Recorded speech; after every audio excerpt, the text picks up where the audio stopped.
What's up, everybody? Welcome to another wonderful episode on the OffBalance podcast, where dance meet dialogue, where movements meet meaning.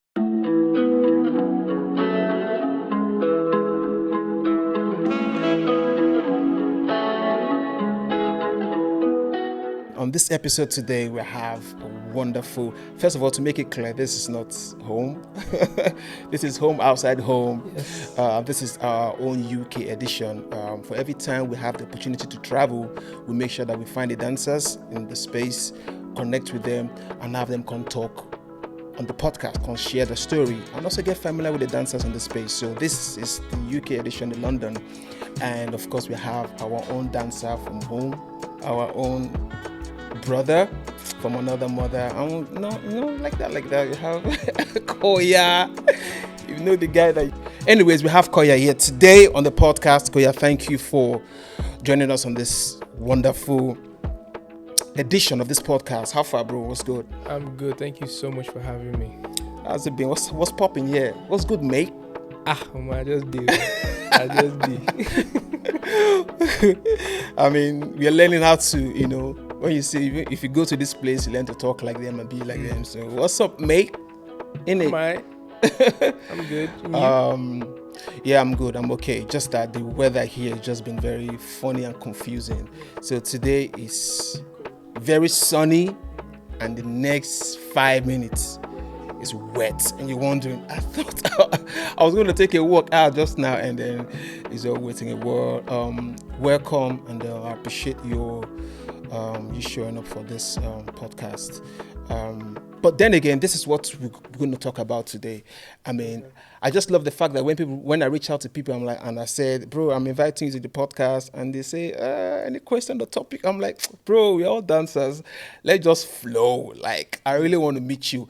Now, the things I didn't get to know about you back home in Nigeria, now that we've randomly, linked up in this space, maybe I'll just get to know one or two about you. So we'll start with this question: how far I did.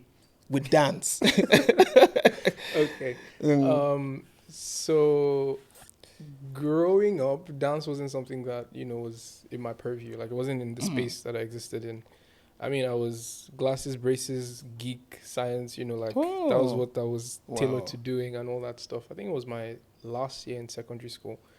And then I saw this video by Popping John and Nonstop. I had finished writing WIAC at the time. And I was like, I have to be able to move like this. Like, that was literally how it started. I saw the video and I was like, this is mesmerizing. Like, how are they able to do this? So luckily for me, I was going to the University of Ibadan and had gotten admission, but then there was a 6-month strike. So I was home for 6 months waiting to get into uni. That's a long time. Yeah, so YouTube was my daily bread. I was just watching nonstop, watching Popping John, then expanded to Dragon House, and then I fell in love with Blueprint. Primarily because of how his hands moved and stuff like that. So I had started, from watching them, looked for tutorials on how to do the style called animation and all that stuff. So waving was something that came naturally, and then tutting was literally very handy, if you understand what I'm saying. So your style is animation? Yeah. That's where my foundation is. So it got... so when I got to uni, because I had really fallen in love with tutting and making shapes, and as a uni kid, and when you go leg everywhere, you get that kind of thing. So it was one where from place to place, I would just be making shapes. And I was usually known as the guy who wore glasses and used to do his hand weird on the road. People knew me for it. Sound like this. Exactly. So for me, it wasn't like I trained it with deliberate intention to. It was just something that I liked and I just always so happened to do. So I can't exactly say, okay, it was at this point I got really good at this thing. But and I think that's the beauty with repetition. You keep doing something over and over. You find new pathways. It was just play. And that was how I got into the whole space with dancing. Then now, given the trajectory, know that, okay, this person, yes, he likes to dance, but he doesn't understand the rudiments. Wow. Now, given how I had started, there's no orientation as regards choreography, count, music, and all that stuff. All I knew was this is how animation works. This is what they do to this type of music and all that kind of stuff. So the few groups that I joined, because I couldn't pick up choreography, it was a thing where they would just put me in the middle to do a freestyle. Yeah. And given how clean my waves were and how straight my lines were, it was exciting They're to see. actually clean. So, you know, they would just either put me at the beginning for the start of the piece or put me Or somewhere at in the the end, middle yeah. or somewhere at the end. They would just say, just come and Yeah, do your just thing. do your thing. You know, just do your thing. So I was in a dance group called Alienation. Shout out to Temi-san Ikoma. Amazing. Son. This was where in Lagos. No, in Ibadan. So it Ibadan. was Oh, Alienation wow. Ibadan. Okay. Yeah. So, you know, that was my very first crew / family, you know. And then obviously because Alienation was in 3 other universities, when they would have like the general shows, you know, you get to meet other dancers. So at the time, and this was like my first year in uni, there was another guy in Alienation OAU whose name is Prince, who happens to be someone that I love till tomorrow. Is he still dancing up until Oh now? yeah, he does. He still dances up until now. Oh. And he was Okay, just go on. yeah, so he was like really good with animation / robotics. Oh. So you know that waving and tutting is kind of soft. But for someone who is able to like do heavy stops and hit on like, so it was like, oh, this is the Koya of OAU, but like better. So you know how it is that there's like, oh, there's somebody like you in that place, but he's Oh. different. So yeah, it now became this thing of, oh, I need to meet this guy. You know, that kind of thing. I can't remember how we connected, but when we met, it wasn't on that energy of, oh my God, we're different and all that stuff. It was more like, you're so nice to meet you, you know, like it was so chill. We connected immediately and stuff. There was no beef. It was just like brotherly love and, you know, we got along so well. Then I moved on to join another group. So I was in 2 groups at the same time. And then Yeah. that's called like Back Factor in 1. school. Yeah, back at uni. That's like Factor 1493. But then that Factor 1493. okay, so it was part of my fellowship. Okay. So it was, you know, a church thing. And then, yeah, then after that, I then, you know, started soloing alone. And then eventually I had a few friends. We put together a group and all that. So pretty much like that's how dance like started for me and stuff. Yeah. So, from all of that, so at what point did you now kind of like made it into something that you really want to really pursue? Okay, so in terms of as I would call it, like extracurricular activities, I wasn't particularly allowed to have them growing up. Okay. So Yeah. I started off like drawing and like doing artistic stuff, and my parents didn't Oh, you fancy draw very too? much. Yeah, I used to. Oh, They didn't fancy very much, and I mean, at the time, I needed so much parental validation. So as they did not approve, I just like let go of it. And then I started playing the instruments, like the drum and the guitar at some point. They didn't fancy it as much, so I let go of it. talent, choke. Then I started playing basketball, really, like, and I was really good at it. I used to play Okay. point guard. And when I got into uni, my mom was like, I don't want to see you on the court, because she worked in U at the time. So it was more like, I don't want to see you on the court. You just need to focus on school. So Okay. when I found dance, it was like something I kept from them. You know, like I didn't tell them until like my second year in uni. And it was Jabo, you understand? Like at this point, we're having a conversation, and my parents were talking about like accidents and stuff like that. I was like, oh yeah, there was this time I was going to Lagos. And they're like, when did you go to Lagos? Oh, bro, you were sneaking from Ibadan to Lagos. Yeah, to go perform like with Alienation and stuff. So like when they found out that, okay, this is like you're 18 now, we can't exactly tell you what to do, but like just let us know and stuff. So that was kind of like my outing, and that's how they found out that, oh, I used to dance and stuff. But like prior to that, yeah, they're very much read book, you know, nothing else matters. Just, yeah. Interesting. Yeah. Okay, so I'll get back to you on that. But before then, Sure. right now we have Mitch in the building. Yeah, he just joined. And Mitchell, right? Mitch Yes, or yes. D'lonze. Better. D'lonze. I'm calling him Mitch. Sounds so almost D'lonze. D'lonze is one of those very few persons that have been really holding it down, representing Nigeria where he's from, his roots down here in the UK. He's done so much. He's very popular. I mean, I remember the last time I was here, 2 times that I've been here before now, and I was trying to make some connect and meet some other people. They were like, there's one guy, one fair guy. His name is D'lonze. I'm like, I know this guy now. You know, because for every time he's been to Lagos, I'm always missing him. It's either we're out on tour or probably I'm busy. Then I just see that he has done one or two stuff with Nas. I'm like, this guy is out again. So I reached Nas and I like, okay, how can I meet this guy? And I said, he's free. Just get in his DMs. And that was how we connected. So Mitch is here today. Thank you so much for honoring this Thank invitation, you. bro. Thank you for having me. So before we go back to Koya, I just want to ask, like, how has it been for you doing the kind of style that you do, and like the journey so far representing Nigeria, Afro dance? Because I mean, there are other options that is Yeah. trendy here in the UK. There's hip hop that is very loud. Yeah. So why stick to Afro? That's my question. Bruh, that's a great question. So for me, I was away from like my roots. So I felt like I was far away from my roots growing up. But I loved dance. I wasn't one that I have like a, how would I put it?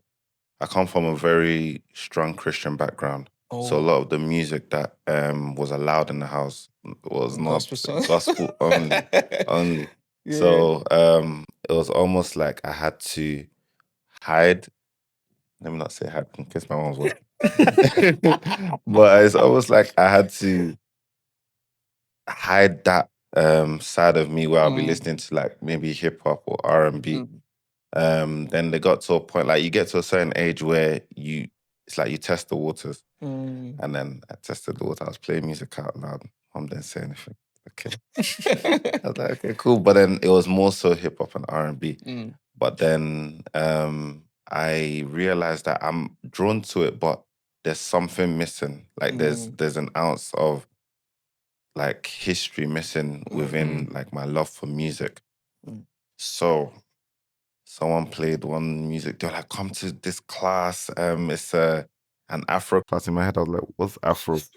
like what's this?"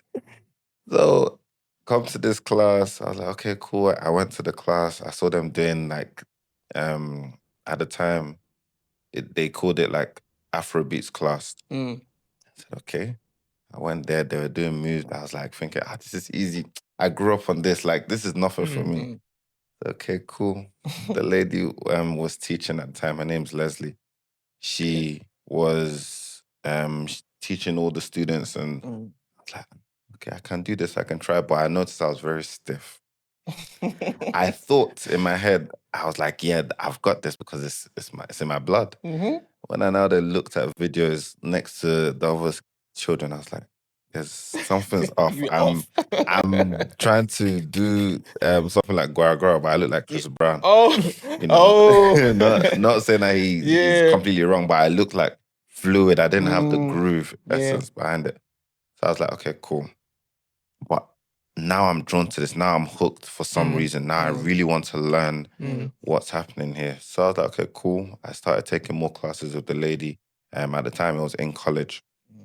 Then from there, one of the members from Homebrews came into the studio. Okay. It was Uncle TC, and he came as a special guest, and he came to teach.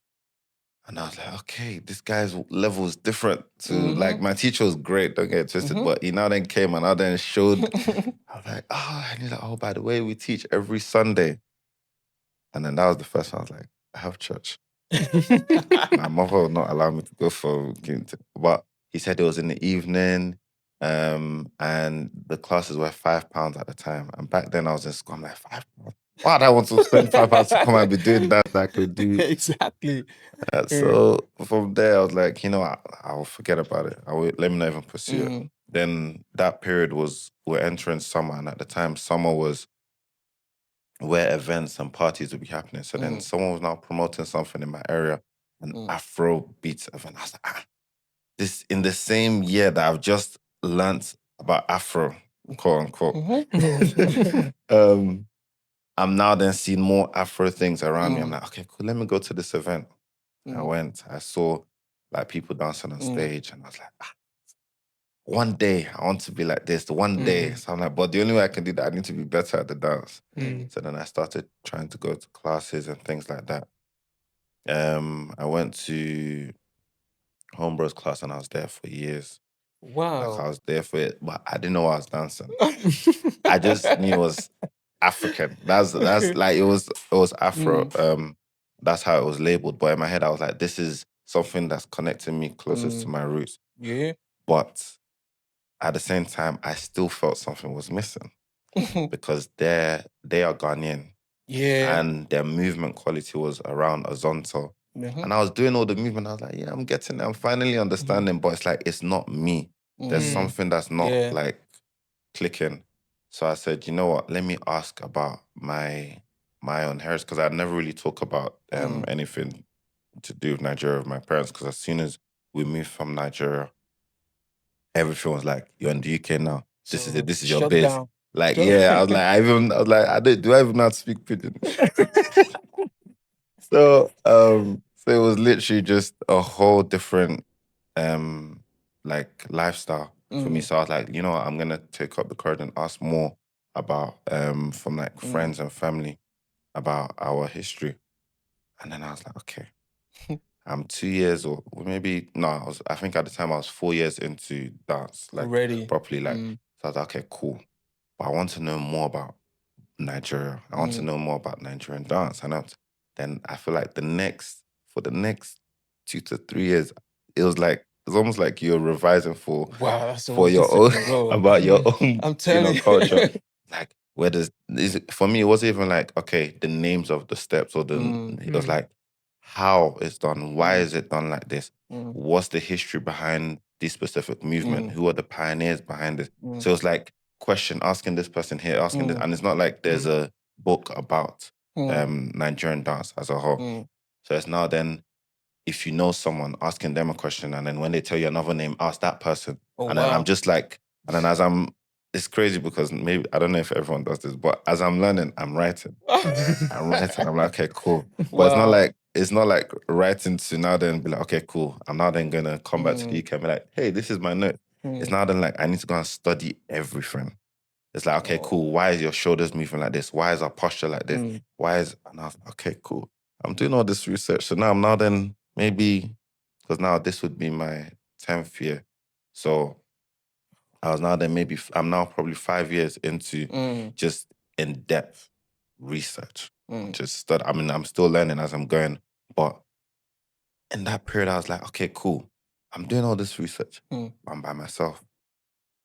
Like, let's say this was 3 years and I'm like, I'm by myself. I'm like, I'm learning all this for myself, of course. It's not for anyone else, but it's like, in the UK, we're lacking a sense of the Nigerian dance culture. The music, big, like highly big, but then the dance, very minimal. Very, very And then minimal. it's like, when we go to shoots for Nigerian artists and things like that, we're doing Azonto, or we're doing Dombolo, you know? And it's like, but these are Nigerian artists, they're here in the UK. Shouldn't we give them the Nigerian dance that same way we'll see in Nigerian music videos? So I was like, cool, I'm going to take it upon myself to represent as much as I can. Wow. But then not just represent in a sense of, hey, I'm Nigerian, I know how to do the dance, but also be like, these are the people that if you go to Nigeria, you need to learn from. These are the spaces that you'd want to be in order for you to grow and understand the culture better. And then I think from there, people started respecting that, and they were like, okay, cool. I was now done like the Nigerian token. But what's crazy is we also had people like Fumi's GOP and Patience GOP, and they were already representing that heavily, but I guess it wasn't highly respected as much as it should have been. So obviously they ventured in different aspects. They still represent highly, but it wasn't, I think within their generation, it was just looked at as Afro. They just blended everything together. But then I think after COVID, people started caring more about what styles this and what styles this and what styles this. And I feel like it was a perfect window to allow, I'd say, educators to penetrate what style this is, what style, and let people understand. So I think from there, that's where the journey started. I was like, listen, I'm Nigerian. The thing that I was missing, I found it. So let me just focus on that. Okay, so who were the first people you reached out to when you wanted to get into? Who did it direct you to? Oof. Do you know what? the first, it's crazy because it's always everything. Thank God for social media. Okay. As soon as I saw what I liked on social media, and I was like, oh, this is nice. I will find, where's this person from? The first person I followed a long time ago was David Da Vinci. Oh, really? Yeah. Oh, wow. And the thing, like, I was going to say maybe West Side Lifestyle. No, like, it's wow. because, and the thing is, David's platform was quite small at the time, but Yeah. it was like, you know, there was when someone would do like a challenge and then it would just come up on your feed. So I clicked and I was like, this person, who's this person? He's dancing very, like, you know how David dances now. It's crazy. But he was dancing in front of Dan Still. Oh, yeah. In front of the space. And I was like, this guy's crazy. Let me just, you know, those, you won't necessarily follow straight away. You just save their stuff. Save. Just be saving, like, I want to come back to this video. I want to come back to this video. Of course, I was already aware of people like West Side Lifestyle and things like this. But in terms of the person who I was, it was David. Following like, back I to was back, like, so that was the first person I contacted.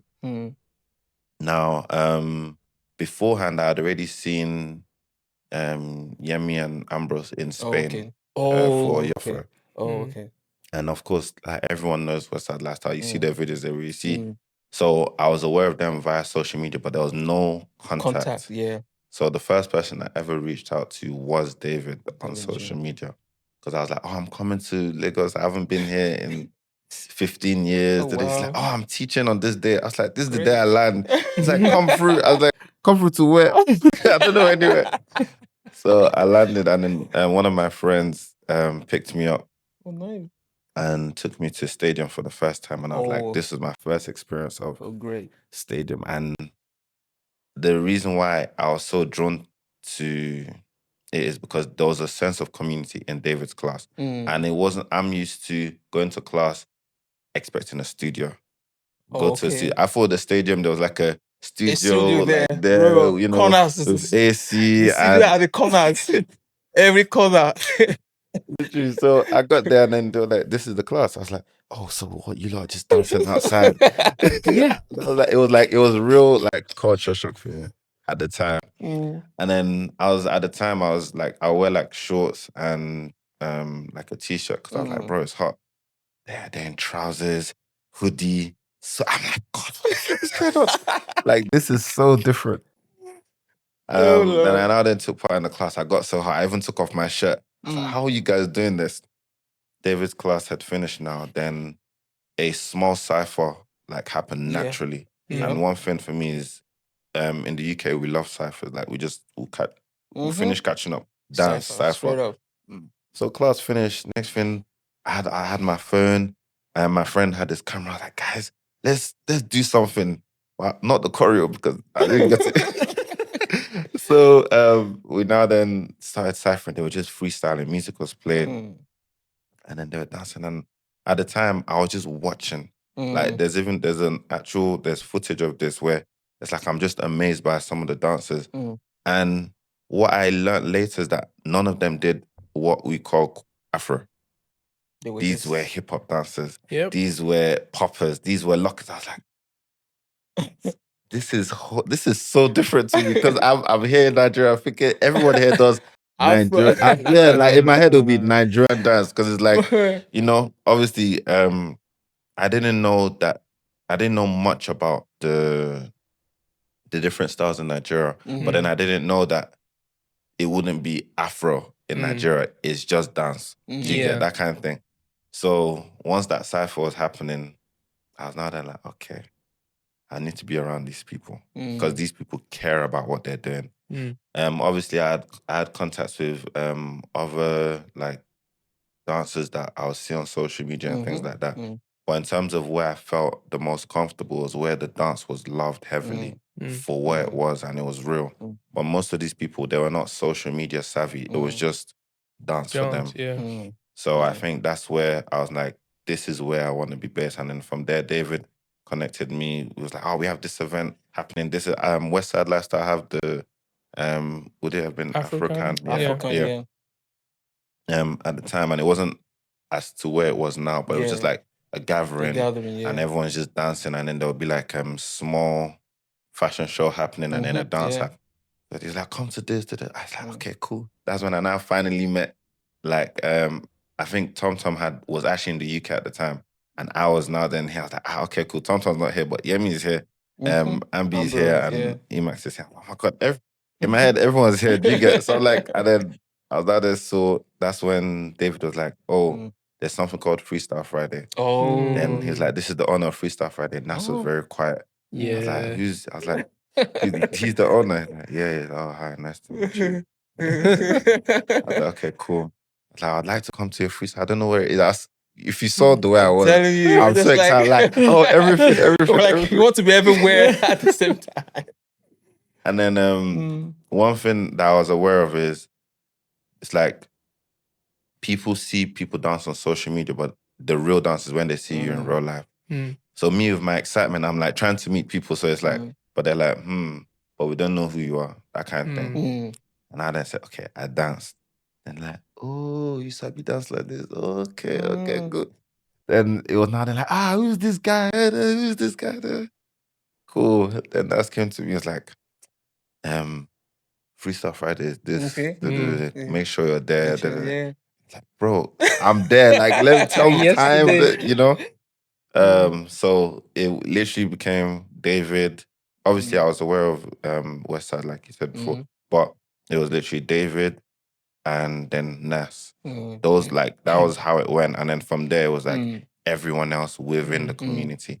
So those were like my direct contacts, and then from there, like obviously I still was in contact with maybe Ambrose and Yemi when I see them abroad or things like that. But in terms of when I go back to Nigeria, you contact people with Da Vinci and literally. Nice. So yeah. Wow, interesting.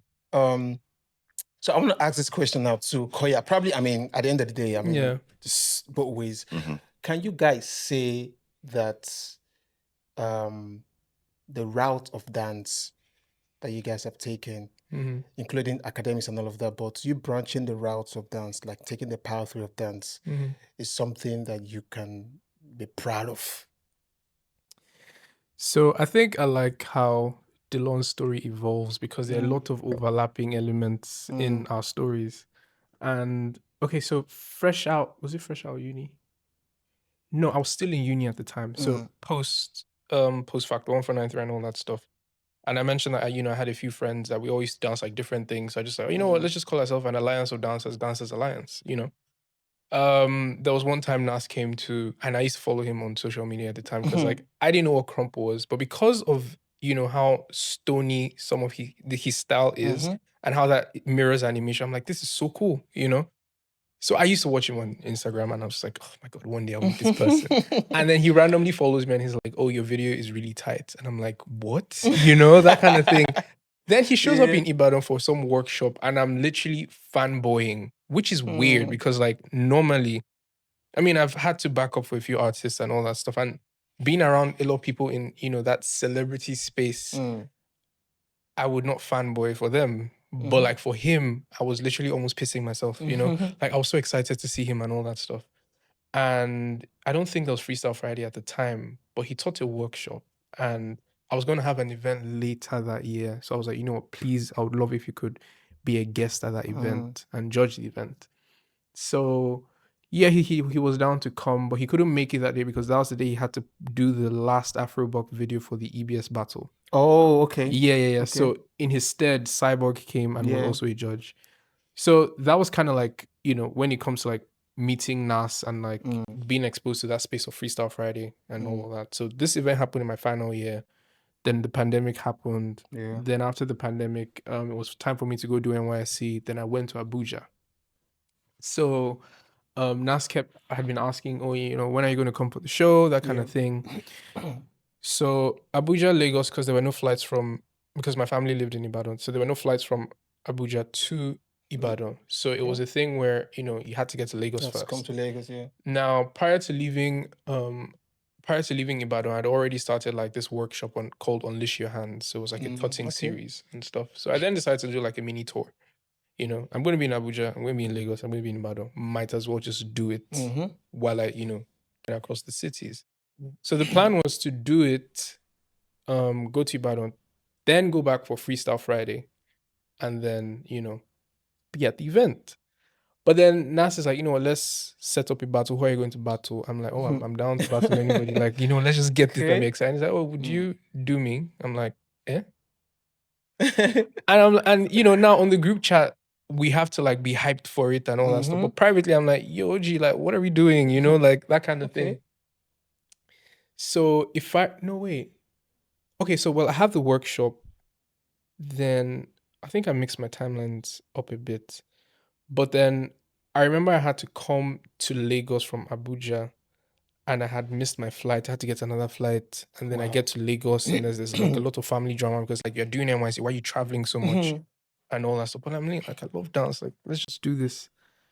And then I get to the event, and it's like, I didn't know anybody here, but I was just excited to be in the company of dancers and stuff like that. That's Freestyle Friday. Yeah, Freestyle Friday. Oh. And then it's time for our battle. Given that he called me out, he went first, and Nas obliterates the song. Now, I've had a very stressful day. I didn't know Lagos at the time, so I was trying to like figure out, I was literally like moving a lot. Then I eventually get to the event. Then the first round that I'm meeting is like, yeah, there's nothing you can do here, And then I think his final thing was to like toss his cap on my chest, and he bounces off and he catches it, and he's just like, who's this guy? Like, I hope you can stitch the clip, because I remember feeling like you suffered to get here, and you came here to be humiliated. Like, why did you do all this stress? Your uncle literally said, don't leave Abuja. So why are you here doing this? I'm like, you know what? We're just going to go phrase by phrase. Okay. So we just take the music phrase by phrase. I can't do more than what I can do, so might as well just. And then the round starts to build. At the time, they're having an Ibadan versus Lagos battle. So a couple of my guys from Ibadan were there. I remember. And they were hyped to, have somebody from Ibadan, represent. Oh. So I noticed that I'll do the first phrase, there'll be hype. I'm like, okay. Another phrase, there'll be hype. Okay. Another phrase, there'll be hype. And then, like, I finished the round, and then there's an outroar. And I'm like, okay, cool. Okay. We've survived round one. And then round two, Nas like misses his cap trick, and that's like, oh, okay. So I think maybe I might have a shot, that kind of thing. But like, I didn't think too much of it. It was just a very exciting, thing to do. Finally getting, I'm rubbing shoulders with somebody that I had looked up to for so long, and he was really sweet about it. Like beyond the whole battle shenanigans, like he was really kind about it. And then we put it up on social media, and then all of a sudden, like, boom! That particular video. That video is like, it moved my account from like 4K to like 12K or something. Like, it was. Hey, that video went viral. It went that particular one, and it was a round that went viral. It was just a round. Then his round eventually also went viral as well. Like, it was just everywhere. So at this time, I am already like integrating into the Abuja community because, I wanted to really like push tutting. At the time, I think this was about the time when Sadek had started doing like, murmuration and all that stuff. And I'm like, and the funny thing about this, and I'm glad I get to say this here, a lot of the concepts that he then eventually started to do, like I had written proposals to I submitted to Mima, I submitted to Eno Young, I submitted to, can't remember who else, but I was, and then Adila, like I needed numbers. I didn't know anybody in this city, but I just wanted to dance and get ahead of this thing. I don't know if everybody remembers that thing that Michael Jackson would say, that if God gives you an idea, if you don't utilize it, like he'll give it to somebody else. Yeah, like I saw two of those ideas become things that Sadek did. Wow. Later, and like it broke me because it's like I really wanted to get ahead of this, But anyway, he's still one of my biggest inspirations, and it's not like anything like that, but like it just felt like not having the resources set me back significantly. So we then had Glow Battle of the Year Nigeria. I had a falling out with one of the studios I was partnering with in Abuja. I'm going to be discreet about that. Okay. Yeah. So I had a falling out with the owner of the studio. He had made me stay back for the Christmas holiday instead of going back, because we're supposed to work on a theater piece, and it just became very weird. So I was like, you know what? The closest style that I do that is one of the divisions here is popping. So I then start to do like a popping crash course and seeing what aligns based off of what I knew. So Toyman and Totting are pretty much similar. Waving is one of the major elements, and then you just need to make sure you're constantly hitting. So I go into that battle with a lot of anger because it's like someone has done me dirty. Now I need to do something else. What is it that I can do? So I do this. And then for some reason, I'm meeting one of my favorite dancers out of Nigeria. His name is Charles Artistry. In the finals, he's an amazing popper, and then it's that same thing of, what, you're in my way. Like it's like you're in my way and you need to get out because like I'm upset. So we battle it out. It's done. I'm like, well, he's amazing. Charles is always amazing. Like, he's taking this battle. Yeah. And then the judges come up on stage and then they announce the winner and it's me. And you can literally see shock on my face because like, how did I do this?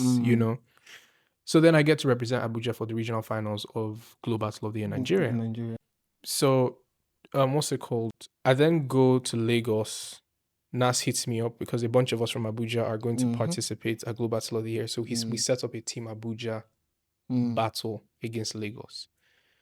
So one of the other amazing tutters in Lagos, I think I had my workshop at this time. His name is Josh Control. He was like, "Oh, like let's have let's have a battle," And this is my second time at Freestyle Friday, and then it's like a tutting round that I do to finesse. But because we had Battle of the Year, the national finals, we had to prepare 5 rounds for like Team Abuja versus Lagos. I didn't have enough time to lab for that battle, so I just decided to do a choreo. So I made a tutting choreo with a few surprise elements, just so that I had something to do. And then I did the round to finesse, and then it just like boom again. So that was my second time at Freestyle Friday, and it was my second battle that went viral again. And this also like moved my account significantly. So it just seemed like, oh, every time that I'll come to this show, like something's magic, happening, And objectively, I know that Josh Control took those battles round 1, round 2. Because when it comes to like the dexterity of the style, like he owned it. It just so happened that I, was the one who got the viral thing out of it. So, what's it called? The question that you had asked, what do you think about your journey with dance and all of that? For me, it had never really been a thing of, what, I see this ending view with dance. It had just always been a thing where this is a part of my life. I care so much about it. Oh, I have friends that dance. Let's dance together. Oh, I'm doing NYC. I really want to do this on the side because I was working at the National Broadcasting Commission, the headquarters. This has nothing to do with what I studied or anything that I like. Yeah, I went to that school actually. So it's like what am I doing here? So half the time I'm constantly just like thinking dance, that because that's my escape. So it just so happened that, the things that I would naturally love to do and the resistance that life would throw, the curveballs that life would throw me, I would evolve the way that I interacted with dance and how, like I would evolve in that season. So I can't say I planned my direction with dance. It just so happened that way. And I was having a conversation with my aunt yesterday because I'm currently in a situation where like it feels like I'm losing. And given that most of the experiences that I've had with dance, I mean, you start popping 2 weeks ago, you're winning regional, national, like regional finals for that competition. You go to this show twice, you battle the host, you do this thing with, somebody else, and everything just goes viral. Like things came too easy for me. And I can't discredit that. Like I can't be dishonest about that rather. However, I'm beginning to realize the value in failure and how that it digs your feet deep into the ground and it causes you to decide where you want to go with this thing. Because I remember vividly that Da Vinci lost to Richie Manuel and how bad he felt at Battle of the Year. And there was later on, and then Charles had some battles prior that he had lost, and these dancers dug their foot deep into the ground and like, we're going to face this dance thing as a result of the failures. And as regards the performing side of it, I feel like not failing enough did not allow me to like, reach my true potential with it. Because beyond the glam of, oh, you got viral here, you did this here, And then that translates into, oh, you get to do this for The Voice, you get to do this, all these different things, you get to work with Mavens and all that kind of stuff. I feel, and then moving, to Europe to come and pursue a master's that had, to do with dance. And then, go to this country, you battle here, you go to this, like, I feel like the trajectory could have been a lot different if I suffered a lot more setbacks. I mean, I'm not complaining and I'm grateful for how my journey has been. But like I said, I'm just beginning to realize the value in failure. And then what's it called? I don't know what the future holds because I'm in a very gray area right now as regards life and a lot of things. But then, that same taking it as it comes and seeing what you can do with life as regards it is the same mindset that I'm still having. So regardless of where it is that I'm at, because for the past 4 months, I haven't actively been dancing. And that's weird given that this was something that I would carry on the streets. This was something that I always just happened to do. I was leader in my fellowship. I was running a 4-week workshop. I was planning events, but I was still actively dancing. I was doing a lot of stuff, dealing with my father's passing, but I was still always dancing. But now, like, I'm just, So I feel like in terms of the direction with dance, I don't know. And that's the honest truth. Like I don't know. Have I had life-changing experiences because of it? Yes. Is it something that I want to continue keep doing? Yes. Is it something that I actively think about? Yes. But like the choices that I've made, and because I'm trying to remember the question, that's why I'm talking like this. Yeah, no, I mean you answering the question already. Like The choices that I've made. Are you proud of it? To have gone through this path. Yes, I am. So you don't feel like it has delayed you in some sort of ways. Probably you might have achieved other things if you hadn't gone through this path of dance. So you see this question. A couple months ago, this was fresh after my master's, right? I started to feel like, what am I going to do with this degree? Because it's a master's in dance knowledge, practice, and heritage. So it's like dance anthropology combined with intangible cultural heritage, which is stuff that UNESCO does. But like, what am I going to do with it? Because naturally, like, there's certain inclinations that I have business-wise or in terms of like where my academic strengths lie that don't particularly align with this. I mean, straight after my master's, I went to do a advanced data science course in Italy because.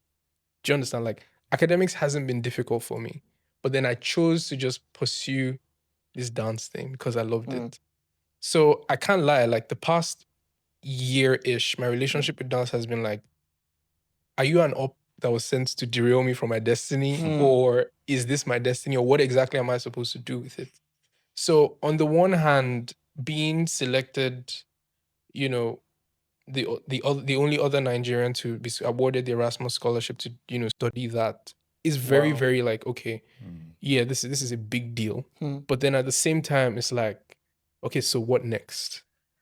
And then my relationship with dance is now this thing where it's like, okay, I don't feel like I should be doing this because, like it's the next phase of life. You're trying to see what you can do with it, but then you love it.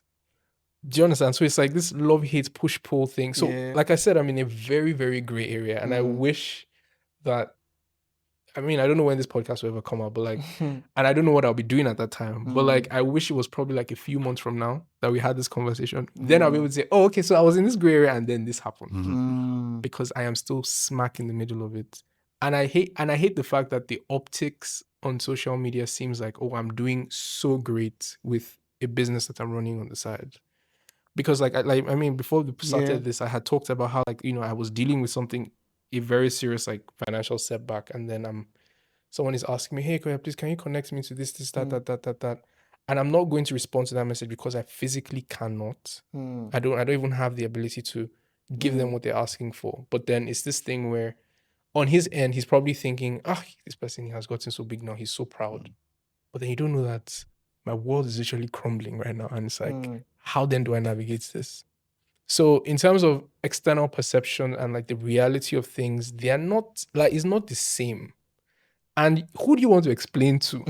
Because at the end of the day, you are in the UK, you're looking better than. Seemingly, Do you understand? you get The conversations that you're having is serious stuff. If they ask you, what are you doing? Oh, I'm managing this, doing that, doing that. And it's like, okay. But like, is the reality of it, you know, Germany, do you understand? So for me, I think with the choice of dance and all of that, I think one thing that it has done that I'm grateful for now is that it has deepened my faith. And I'm beginning to see the Bible and Christianity from a whole different perspective. Wow. Not just, okay, Respect. faith to heal the sick, raise the dead, but to understand that when the anointing, the first time the anointing was mentioned in the Bible, it was to do creative work. So Bezalel Right. was anointed to build. So in terms of what the power of God does, and in a sense, it's more like geared towards creative expression. And then it's geared towards doing tangible stuff. And then you start to understand that even when it comes to like doing business and how to relate, it's not I'm choosing to make sure that everybody likes me, but being true and honest. Because the same Jesus who was loving and accepting is the same person who went into the temple and was flogging people. Do you understand? Like sitting at that intersection of being right and like, you know, handling and stewarding what it is that you have to do with grace. Like, yeah, like now I can actively talk about my faith to a degree of not just, oh, this is what I heard in church, but this is what I've experienced in my life. So while the gray is gray, right? And life is lifing. In terms of connection to God, I cannot deny that there is, you know, an intimacy that I have felt in this entire period. And well, yeah, you might say, well, you're just a dancer, but I cannot but say that the trajectory that dance has forced me to take has resulted into this. So, you know, it's then this thing of like, okay, so like what next? Because we're trying to see how things can make sense at the end of the day. Wow, beautifully said, bro. That was also very powerful and very honest, because sometimes I also find strength in not knowing. Like sometimes I love to not know. You know, I love to always stress my head, pace around my house back and forth for like 10 minutes. I'm still pacing back and forth, thinking. Like not knowing also puts me in that back to work thing. I might take a break from a lot of things, but not knowing what to do keeps me searching and kind of like keeps me alive. You know, keeps me being in the present. You get what I mean? Yeah. So man, grace to you, man. Grace to you, man. So for D'lonze, I want to ask, I mean, he's answered the question with different, you know, different points, you know, to hold on to. Now, looking at what he said mostly about battling, you know, battle kind of like introduce some things. Whereas for some people, battle is never their thing when it comes to dance. You know, they don't even see it as an option. You know, I asked someone one time, I said, bro, do you battle? I said, no, I beg, I beg, you know. But what is that thing about battle for you? Because I've seen you in a lot of competitions. I mean, a lot. And right now, almost every young people, or just young people, young person now wants to create an avenue where people can come and have exchange. So is that all that there is to dance, where you have to be in the battlefield? Can't You wait know, to get into D'lonze, please. So How about my it? question is that all that there is to dance, where you have to really battle to become? Why I also feel like there are other things, the stage, there's performances, but battle is more on this side than other performances is just here. Even when the other performances will pay more, people would rather go and battle than have that. So is there something really peculiar or special about battling? Bruh. This is okay. So for me, I would say battling's like the only place where you have control over your dance, if that makes sense. Spot on. So every other avenue, I feel like there's a CEO, there's something you're following, there's there's a lane that you have to follow. There's rules behind it. Of course, yes, battles have rules, but when you're dancing, no one is telling you have to dance like this, because it's your own answer, freestyling. And a lot of people get into dance led by culture. Yes, I could say culture, Yes, but styles, style, environment, but mainly passion. passion. Okay. Passion is what really allows a lot of people, unless of course your parents are like dance, but that's not a lot of our story. So it's literally the passion, what we see on social, and we're like, oh, we love this. What we see in music videos, we love this, and it's like we want to do this, want to try it, and then we just love wherever it is that we see, and when we do it, of course, we're gonna love it as well. So when we now then get into the world of dance, we now then realize, oh, I'm being told how to move like this. I'm being told that this is how I'm supposed to. And but I love this, but now it feels like work. But then I feel like battling is almost like, it's like your own business.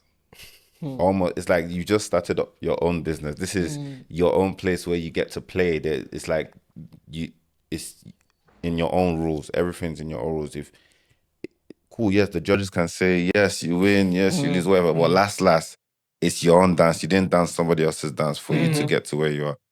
So I feel like the battle space is definitely a place where it allows a lot of freedom.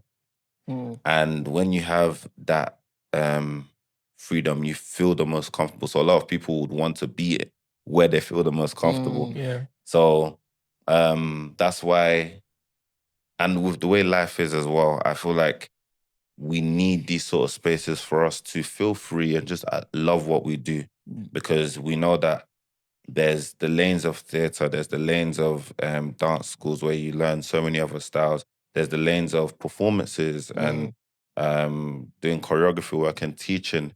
But then even stuff like people be like, oh, teaching, you get to do your own thing.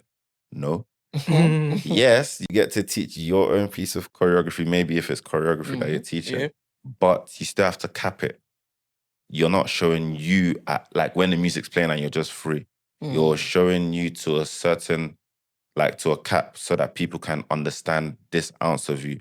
But when you're battling, you're giving everything, so much more.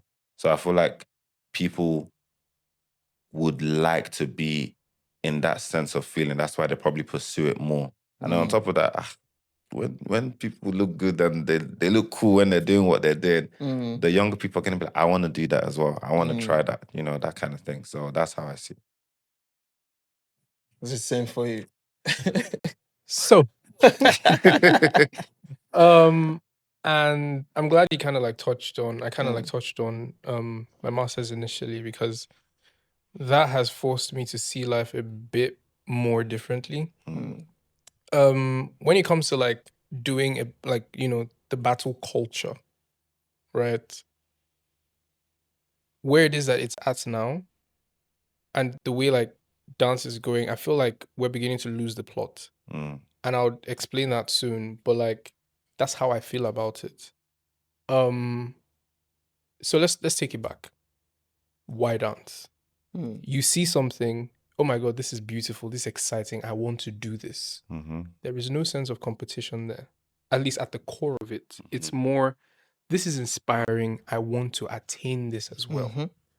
Now, culturally for us, more so that, the styles that we're talking about is like, like African center dances.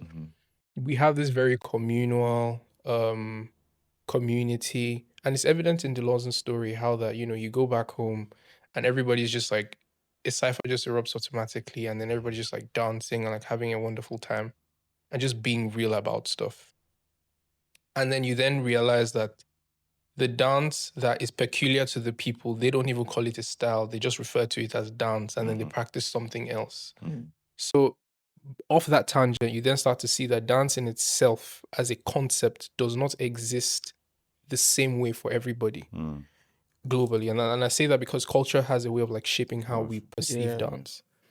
So if we're now going to talk about that, so the point of entry for most people is very different. And I can't but get into this thing of like the Eurocentric way of thinking about stuff, which is evident in how D'lonze assumed that a class would be. You get into the studio, you're being taught something, and then, like you receive the lecture and, that's about it. But you get into the space, right? And it's more communal. And it's more like, okay, let's just see how it is that we can learn this thing and then have fun after. So there's already a sense of, for the first category, already sensing this thing of, okay, there's something I have to meet, which was evident in D'lonze not wanting to do the choreo after the class, because it's like, oh, I didn't measure up, as against like, okay, let's just have a wonderful time and have fun, which is evident in how the community back home relates to dance. I was having a conversation with a few people over the weekend, and it was a thing where I met with Slim in Birmingham, and we're talking about how that for us, our orientation of dance is not studio, classroom, textbook, count this. It's more feeling, I love this. Oh, I'm connected to this. And it's evident in the work that he does. Yeah. Because Slim is such a feeling person. Yeah. And even though he doesn't do a style that is African, but you can tell that inherent communal feeling, sense of my identity thing bleeds through. So now we then look at what exactly is battle and competition, because this is something that stemmed from like hip hop culture, And what was the culture at the time? There's a lot of resistance. There's this fight for space because Black people were suppressed. Yeah. So it bled into how the art was expressed. But now there's a lot more air quote acceptance, and I say air quote because like we know that there's still a lot of like issues. Yeah. But like now it has a lot, like it's now no longer a thing of, okay, yes, I'm expressing my resistance. I'm expressing my resistance to a systemic oppression. It's more like, because the world is moving towards such an individualistic, independent way of thinking, and everybody at a very, very core base level is so insecure next to the next person. It's like, okay, so I need to outdo you. And now something that has come from a place of, okay, aspiration, joy, let's be happy, has now turned into something that is feud, conquest, and like, I just need to win. And like, post my rounds on the gram and like make really dope rounds. And like, yeah. So that's why I feel like it's losing the plot. Because inherently this beautiful art form escape expression thing has now been given this very Eurocentric, formalistic way of deconstructing the art, then piecing it back together, which is very different from how we learn. So when we talk about the Afro dance styles or the Afro styles in general, you realize that the reason why we don't have a system for a lot of things is because the knowledge is tacit. Like it's not something that we can explain, it's just something that we can do. Because inherently the art form itself is a feeling thing. It's not work. It's not, and it was never designed to be that way. The reason why I would do shaku shaku and then do focus and then point is not because I am trying to measure and put my arm on this level and do this precisely. It is an expression of something cultural and communal at the same time. And that is where the true essence lies. So when you then, because my thesis had to do with like African street dance styles and how it operates here in Europe. So when you then have to like force it to take up a structure that is very different, it's like forcing a PDF document to a Word document. Some files might be weird in the process, in the transmission process, right? And that's notwithstanding, that doesn't change the fact that the original thing in itself wasn't necessarily designed for certain things. Because if you think about it, most people back home just call that dance. And where does it show up? At parties, at events, where just vibing and chilling to music, that kind of stuff. That is the core essence of dance. Because like I said initially, dance exists with different definitions in different places. In some cultures, it's something that they do as a rite of passage. In some cultures, it's something that they do for people dying. And for us, it's just something that we, vibes and inshallah. But when it then comes to this thing of like, okay, the general dancing, because everything is now, obviously we exist in a capitalistic world, as much as we like to argue that different parts of the world operate different systems. Everything is capitalistic, commercialized, looking for profit, looking to maximize profit, looking to, stack up as much as you can, because inherently you're constantly trying to outdo the next person that is not even in competition with you. The essence of this thing is leaking. at least the way I see it. So, and that's one of the reasons why I appreciate the battles at Freestyle Friday. And I'm not saying this to discredit how it has evolved now, where it is that, you know, the videos go up online and then people put a poll and then, you know, people are deciding who won. But at the core of it, it was a thing where you do your round, I do my round, we hug it out, there's no issue, it's fine, we're not declaring a winner. And that helped the space. Now, I'm saying this not because I'm trying to point out the flaw in what has happened with the evolution of the show. I'm saying this because this is what it is. And it's not because this is right or wrong. It's just where we're at. Okay. So, like, this is where the conversation is now. Everybody's looking to find out who won the battle. Everybody wants to win. Everybody wants to win. But win what? Because one of my favorite dancers, Slim Boogie, says he goes into a battle not because he's trying to defeat the person in front of him, but to defeat the version of himself that is not willing to, you know, grow and like that's trying to hold him back. And it might seem like such a subtle mindset shift, but these things would influence the kind of behaviors that you see at the battles, because somebody who is trying to defeat himself is not interfering in your round. Someone who's trying to defeat himself will be hyping you up as you're doing your round because he's wanting to learn. So he's not getting in your round, trying to cut your music, get in your face and trying to like tug on your clothes. I mean, that's crumb culture and that's a different thing, right? But you then start to see that because all these subtle things affect the way people enter the space and relate with the space. So you then understand why that, okay, some new generation of battle dancers feel like if they are not being all out war, this is war, then they're aggressive, they're not representing the art well. And as much as dance is and means to an expression, it is very, very, very, very value shaping. And it affects how it is that you show up in life.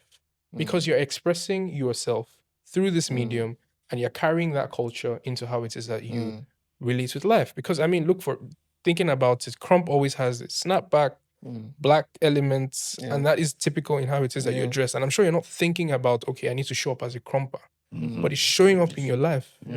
So if it is that you're going to translate those values, I'm scared that we've lost the plot, because this is something that, you know, people use to find expression is therapeutic. It helps with like dealing with a lot of emotional traumas and like baggages with life. And now is now forced to be this competitive thing where I'm trying to constantly outdo because I need to reach some imaginary pinnacle. Plot lost, in my opinion. Well, don't you think it's? I mean, you said it in one of your while you were making your point, where you said we are in a capitalist structure. Don't you think it's when we open the door for these people to come in, that is when that kind of like start to creep in, you know, into the minds of people? Because right now, whether we like it or not, there are more competitions that will still come out that will make you want to be aggressive on stage and feel like I want to kill this person. Why? Because there's a prize. You know, I also feel like right now is there something we can do about it? I would say maybe just renew our minds personally. You know, it's not something that we can force into the structures or into the systems and institutions and say, start to teach your dancers this. You know, that can only work for one side. But when it gets to the streets, the street will always be the streets. I found out something that is different. When it comes to street style and cypher, the exchange is more sweet, more open, more loving than when we have a crowd and a brand behind it. You know, it gets more, even when you lose, you are heartbroken. The next thing you are on your timeline, you're calling at people, you're mentioning, you're writing, the judges with this, judges with crap, you know, and all of that. Something happened recently when D'lonze invited me for a battle. I saw someone I never expected to see to come on battle. That's what's his name? This capsule guy. What's his name? Luke. I look, I'm like, bro, don't tell me this guy is going to have this. He came, he had this exchange, he didn't win the round, and then boom, that's it. Peace, nothing. You know, for me, I feel like if we can have sessions like that where without anybody making the rules, nobody really controlling anything, we just want people to just come and have fun, which is similar to Freestyle Friday. But then again, like what you said now there's this poll thing now where people have to vote and say who is taking the L or who is taking the W. So that can kind of like, because I found myself reacting at one time. I think I battled somebody. Who did I battle? Oh, I know. That I didn't do well. Yeah, it was so Buster. Before then, it was fun. I am so Buster. We're having fun. Like, bro, I even asked him, let me hear your song outside. But after the rounds and everything, it was still fun. I told myself, I didn't do too well. But when I saw the post, trust me, something changed. I started to respond to some people on the in the comment section. Now, I couldn't control that, but later on, and I said, wait, what am I even doing? I just came back and I said, whoa, so Buster, you had this round, you did better. Yep. You know, but a lot of people might not have the mind to call themselves to that and be that. So, like I said before, I think we need more spaces like that. Like the one you invited me for, that was amazing. So, to ask D'lonze this question now, knowing how you've been in this like a different world from where we're from, you know, so things are being done differently. Oh, yes. Very different. Oh, yeah. You know, but what's the most challenging thing for you as an Afro dancer here in this country? The most challenging.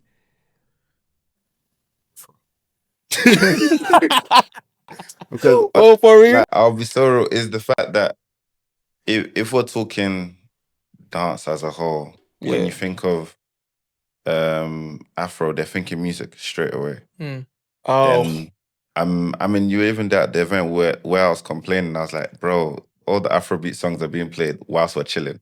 but when it's time, But when it's time to do the dance, it's gone. it's gone. There's no Afro. Do you get what I'm trying to say? So like a lot of people's mindset over here is that Afro is just for vibes and fun, you know. So the challenge is changing that mindset, you know, for other people. So now they're trying to be like, yes, Afro as per the name, yes, music takes it there, but the dance itself, we're talking modern African styles, and there's obviously so many styles within Africa, but they take it seriously, like it's actual life, you know, real life situations, not just for hear music, shaku show me your shaku, show me your guara, show me your Lego. It's not that for us. Do you get?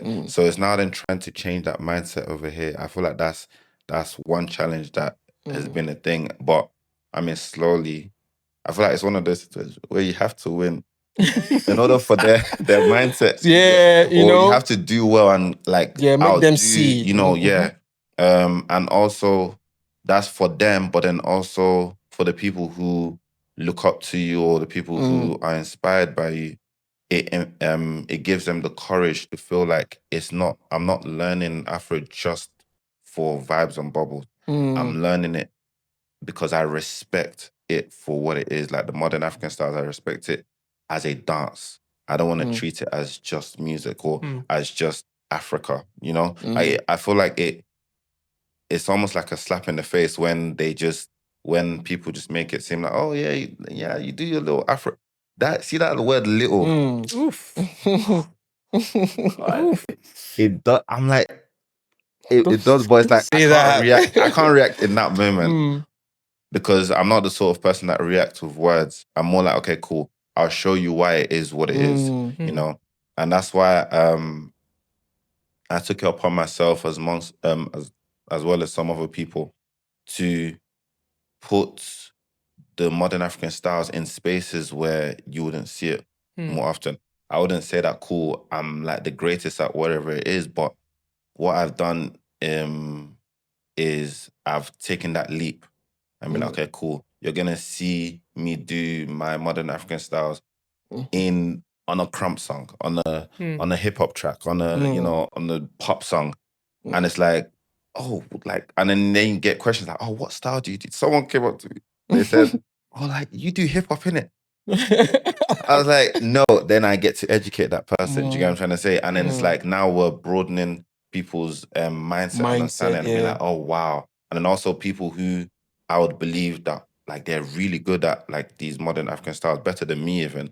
They would never want to step into these spaces, but maybe because they've seen someone else do it, I'd be like, okay, cool. And like the other styles are accepting, I might as well try. I might as well do as well.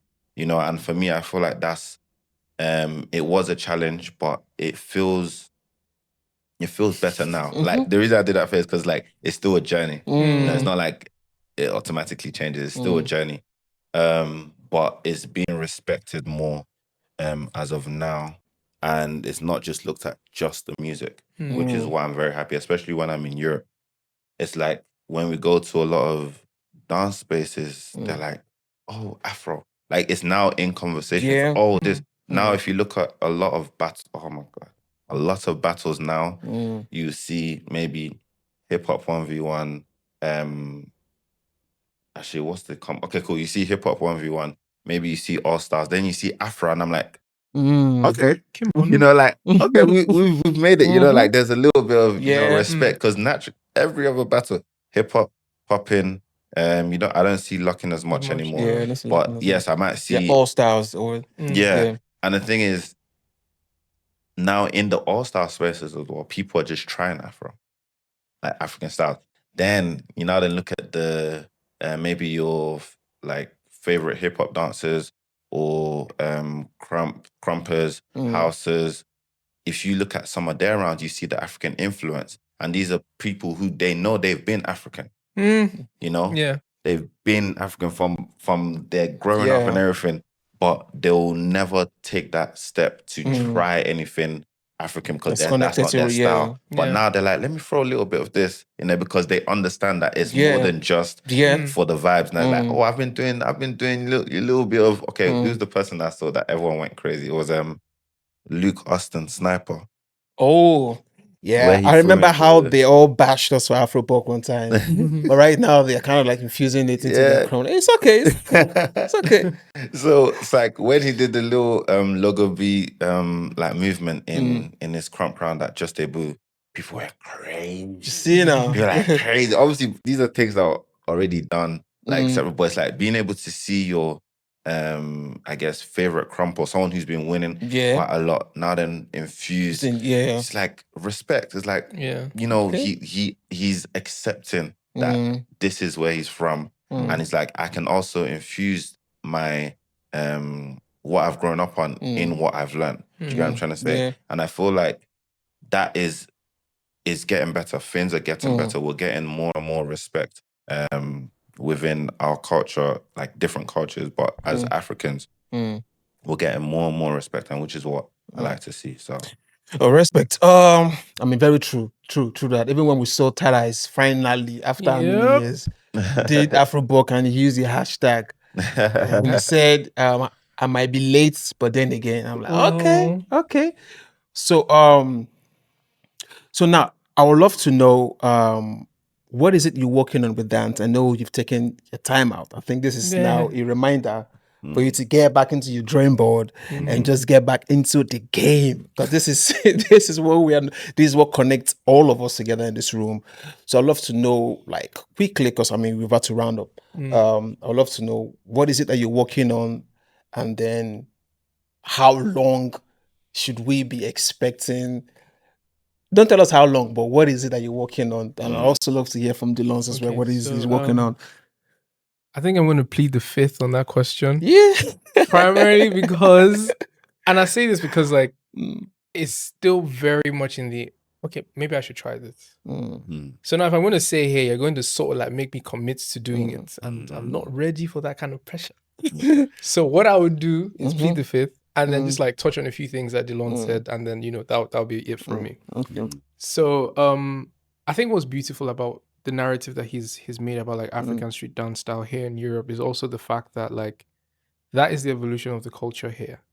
And that is what the space has forced the art form to be. And I think it's really beautiful because, you know, like it's then taking up a new form, like it's giving the art form itself a new type of expression. People now have to take it as a style. And like, you know, how hip hop started, which was like resistance to black oppression, it's kind of like African street dance style, you know, fighting for space. And watching him and, you know, the company of people that push the dance on that front, you know, pushing it like that, like it's very, very beautiful to see. Mentioning like, you know, infusing like the African bits and all that kind of stuff. I'm smiling because like we had a conversation about Yeah, this before, earlier. yeah. So just in case you don't know, Smack is literally one of the pioneers of like this coast dance style called Afrobuck. And I got to write a paper on it one time, and I had to seek his like information from him and all of that, and having to put it down because the academic scene, which is very Eurocentric, sorry if I sound quite Yeah, it's upset, okay. but I am upset, requires that you put it down a type of way. So when I had to pen it down, I had to start to think about how do you make this style different from Crump, and how does it make sense, and how do you validate it as a style? And the one major concept I could think about was like creolization. How it is that you take a language and you kind of like squeeze it or force it, pretty much like pidgin, into being something very similar that your people can relate to. Yeah. So in terms of like describing it, what we would then say is like, okay, Afrobuck, you're taking like African grooves and like putting it in between the basics or the structures that Crump has. Yeah. And then that gives it a whole new flavor and a whole new element and all that kind of stuff. And when it is that, D'lonze is being asked questions like, oh, do you do hip hop right? It's interesting that the rationale behind what the person might be thinking is, well, I see a bounce. I see you do some African moves, but then the structure of dance that I understand, it's kind of taken that form. Hence why it is that they're asking that question. But no, that's not the style that you do. But like, yes, they are not wrong for asking that question. Like, I think when it comes to conversations like this, like the fact that we can pull many strings and it not lead anywhere is so exciting for me, because like, okay, so then why are you asking that question? Because inherently the styles, the African modern street styles themselves don't require you to ask those questions. If that makes sense. It's more like, okay, we're hopping on a bike and we're imitating that. And that's just what it is. There's no depth, or like, it's not deeper than that, But then because it's not having to take up this form in this space, you're then having to like, and like because of how the dance structure is now, and it's like very Eurocentric and all that stuff, you're then having to give it validity and validate it and like, allow it to take space. So in terms of what that would look like for the evolution of the styles, like I'm here to see it, like love to be a part of like witnessing it, because like it can't but be beautiful, So the same way you were able to like birth and pioneer like a different style and all of that, and we can recognize it as that, even though that's not the objective, I kind of like foresee that might happen with the African modern street styles, and them going places that they never thought that it would go. So like, yeah, we just grab the popcorn, watch on the sidelines, and watch you guys take it all the way. So yeah. Okay, so how about you, Mitch? What is it you're working on? What is it you're building? The stuff you invited me to the other time, what is it? Your stuff, or you have like a collaboration with other people to organize that? No, the thing I invited you, it's in my area. That's it. No, but it's something that's been happening for years. So the space is called they call it Freestyle Friday. Yeah, as well. Freestyle Friday. Yeah, heard them. But it's something that they've been doing for years, where it creates a space for young dancers to Yeah, and just it's interesting. of Of all age, Yeah. as in, like the battling. So and it's birthed a lot of dancers that are very big in the UK now. And because it's been happening for years, I feel like when I found it, it was random. They were just walking in my area. They were like, "Oh, we just came from freestyle." I'm like, "What's that?" They told me every Friday end of the month. I was like, they sent me the information. I went to my first one. I was like, something You're that's like it's round the corner. Bro, I could be here, and you could just train. And for me, I needed that space because I hadn't battled in a very long time, and I was prepping for the Red Bull Dance Fiesta. So I was like, I need to take, remove the cobwebs. And that's the sort of space.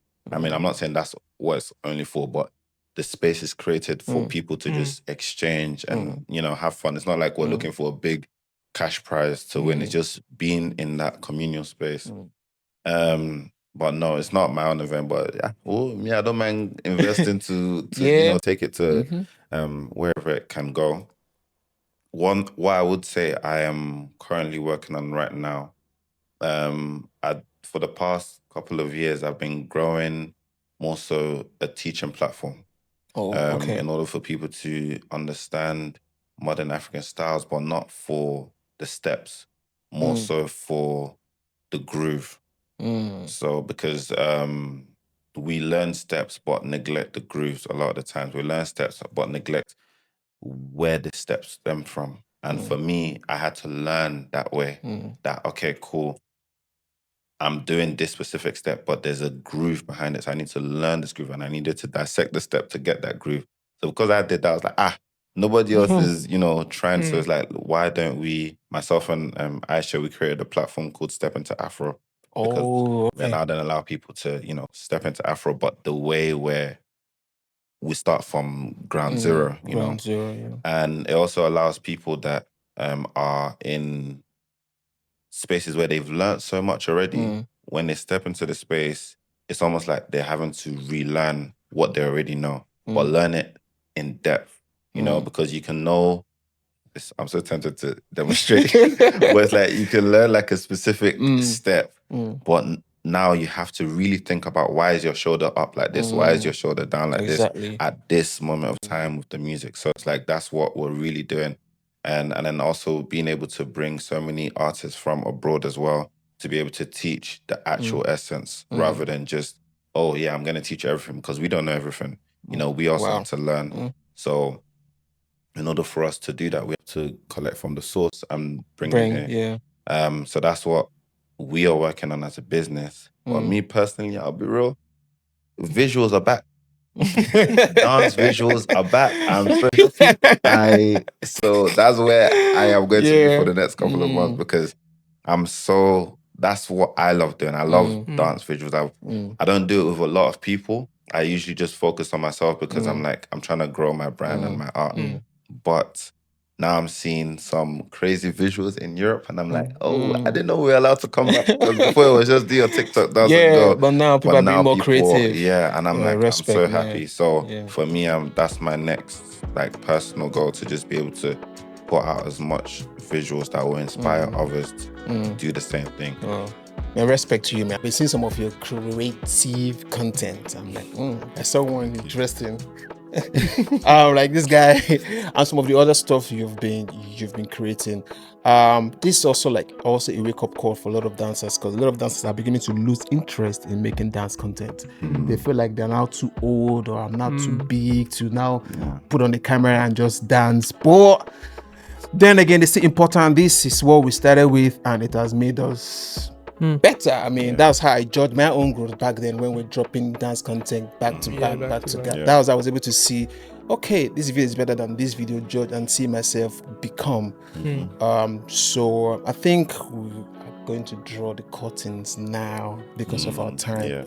But I would say I appreciate you guys. It was a wonderful conversation.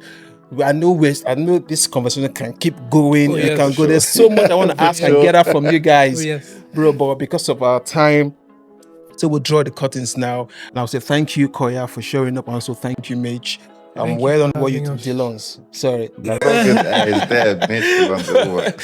So we will continue to see how we can do better in our own feed, in our own path, and then wish each other the very best as we grow. And this is why we say goodbye. Thank you for your time. Make sure you help us in like, share, subscribe. This is the OffBalance podcast, where dance meet dialogue, where movements meet meaning. See you on the next episode, and bye. Ciao.